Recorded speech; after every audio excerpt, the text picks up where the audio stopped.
صحیح بخاری حدیث نمبر 377۔ لوگوں نے سہل بن سعد سعدی سے پوچھا کہ منبر نبوی کس چیز کا تھا؟ آپ نے فرمایا کہ اب دنیا اسلام میں اس کے متعلق مجھ سے زیادہ جاننے والا کوئی باقی نہیں رہا ہے۔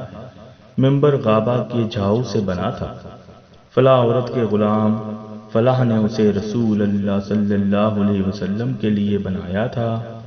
جب وہ تیار کر کے مسجد میں رکھا گیا تو رسول اللہ صلی اللہ علیہ وسلم اس پر کھڑے ہوئے اور آپ صلی اللہ علیہ وسلم نے قبلہ کی طرف اپنا منہ کیا اور تکبیر کہی اور لوگ آپ کے پیچھے کھڑے ہو گئے۔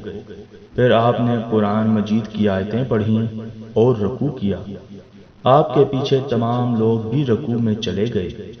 پھر آپ نے اپنا سر اٹھایا، پھر اسی حالت میں آپ الٹے پاؤں پیچھے ہٹے، پھر زمین پر سجدہ کیا، پھر منبر پر دوبارہ تشریف لائے اور قرات رکوع کی، پھر رکوع سے سر اٹھایا اور قبلہ ہی کی طرف رخ کیے ہوئے پیچھے لوٹے اور زمین پر سجدہ کیا۔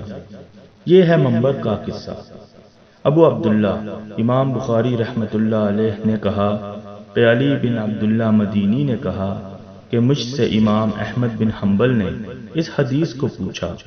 علی نے کہا کہ میرا مقصد یہ ہے کہ نبی کریم صلی اللہ علیہ وسلم نماز میں لوگوں سے اونچے مقام پر کھڑے ہوئے تھے، اس لیے اس میں کوئی حرج نہ ہونا چاہیے کہ امام مقتدیوں سے اونچی جگہ پر کھڑا ہو۔